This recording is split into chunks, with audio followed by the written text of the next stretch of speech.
Defying the rain and Taliban threats, the women of Kabul headed to the polling stations in droves. Under the Afghan constitution, President Karzai cannot stand again.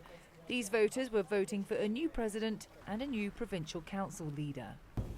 Farkunda Naderi, a member of parliament, is just one of over 1,300,000 women who registered to vote.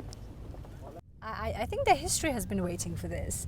We cannot just say it's 5 years because it's the first time in the history of Afghanistan that power gets transferred from one authority to another. But this particular election is so different because the first time that the face of power changes through these means. The Taliban threatened to disrupt the elections with violence, and with a series of attacks in the capital, they very nearly did so. But these voters defied the danger in favour of democracy.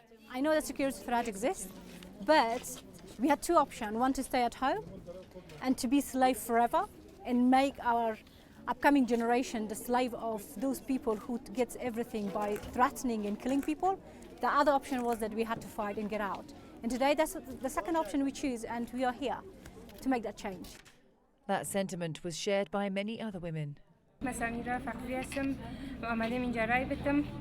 البته امروز سرنوشت افغانستان روزی است که باید سرنوشت خود را تعیین کنیم و از همه زنان می‌خواهیم که دیگر سکوت بس کنند، یک گام بردارند به طرف پیشرفت. برای دهه آمدیم که تا بتوانیم آینده خود و سرنوشت خود را تعیین کنیم و از زنای محترم خواهش می‌کنیم که لطفاً صندوق‌های رای بیایند تا سرنوشت خود و آینده خود را تعیین کنیم. The previous election was marred with allegations of fraud, so rigorous checks were in place and tensions were high. Here's a woman who has already, they think she has already given the vote somewhere else, and she's here for the second time because they put a laser in her hand, so it shows up that it was colored before, so she's washed it out and she's here. The altercations quickly dissipated, however, and the votes continued to be cast.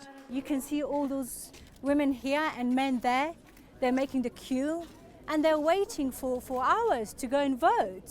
So it shows that democracy is embraced by Afghan people. It's happening for the first time after 5,000 years that we have lived in this country. So we have to celebrate this. This is Mel Preen reporting for the NATO channel.